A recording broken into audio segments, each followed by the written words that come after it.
ಯಾದವ್ ಅಣ್ಣವನು ಪೊಲೀಸರು 4 ವರ್ಷದಿಂದ ನಮಗೆ ಪರಿಚಯ.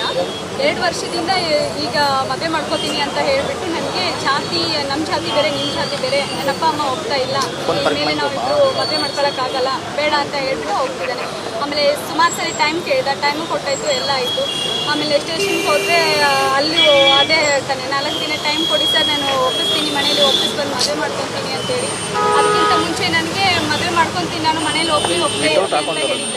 ಇವಾಗ ಹೋಗ್ತಾ ಇಲ್ಲ ಅಂತ ಹೇಳ್ತಿದ್ದಾನೆ. ಈಗ ದಿನೇಶ್ ಯಾದವ್ ಯಾರು, ನಿಮ್ಗೆ ಹೆಂಗೆ ಪರಿಚಯ? ಪೊಲೀಸ್, ನಾವು ಇಬ್ಬರು ಒಂದೇ ಲೈಬ್ರರಿಯಲ್ಲಿ ಓದ್ತಿರೋದು.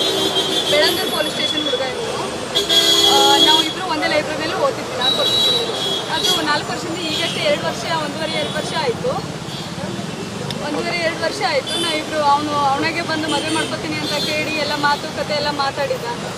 ಇವಾಗ ನೋಡಿದ್ರೆ ಅಪ್ಪ ಅಮ್ಮ ಒಪ್ಪಿಲ್ಲ, ನಮ್ಮ ಜಾತಿ ಬೇರೆ ನಿಮ್ಮ ಜಾತಿ ಬೇರೆ ಅಂತ ಎಲ್ಲ ಹೇಳ್ತಿದ್ದಾನೆ.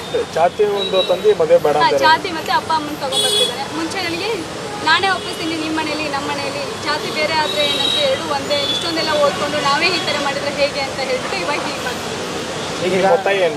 ಇವಾಗ ಅವ್ನು ಬರಬೇಕು, ಎಲ್ಲ ಇದ್ರು ಬರಬೇಕು, ಬಂದ್ಬಿಟ್ಟು ನನ್ನ ಜೊತೆ ಮಾತಾಡ್ಕೊಂಡು ಮದುವೆ ಮಾಡ್ತೀವಿ ಅಷ್ಟೇ. ಸಂದೇಶ ಮುಖಾಂತರ ಬಂದ್ರಿ ಸ್ಟೇಷನ್ಗೆ, ಇವಾಗ ಏನು ಪೊಲೀಸರು ಏನು ಭರವಸೆ ಕೊಟ್ಟರು? ಪೊಲೀಸರು ಏನು ಭರವಸೆ ಕೊಟ್ಟಿಲ್ಲ ಸರ್ ನನಗೆ. ನಾವು ಒಂದು ಮಾತು ತಿಳಿಸ್ತೀವಿ, ಅವರು ರಜೆದಲ್ಲಿದ್ದಾನೆ, 1 ವಾರ ರಜೆ ಅಂತ ಮೊನ್ನೆ ಹೇಳಿದ್ರು, ಇವಾಗ 1 ತಿಂಗಳು ರಜೆಯಲ್ಲಿದ್ದಾನೆ ಅಂತ ಹೇಳ್ತಾರೆ. ಹೀಗೆ ಅಲ್ಲ ಮೇಡಮ್, ಎಲ್ಲೋ ಒಂದು ಕಡೆ ಪೊಲೀಸ್ ಅಂದ್ರೆ ನಂಬಿಕೆ ಅಂತಾರೆ. ಆ ಒಂದು ನಂಬಿಕೆ ಇಲ್ಲೇ ಸುಳ್ಳು ಸಮಾಜಕ್ಕೆ ಯಾವ ರೀತಿ ಒಂದು ಸಂದೇಶ ಹೋಗುತ್ತೆ? ನೀವೇ ಹೇಳಿ ಸರ್, ಒಬ್ಬ ಪೊಲೀಸ್ ಆಗಿನೇ ನನಗೆ ನ್ಯಾಯ ಕೊಡೋಕ್ಕೆ ಸಾಧ್ಯ ಆಗ್ತಿಲ್ಲ, ಇನ್ನು ಮಿಕ್ಕಿದವ್ರಿಗೆ ಹೆಂಗೆ ಕೊಡ್ತಾನೆ ಸರ್?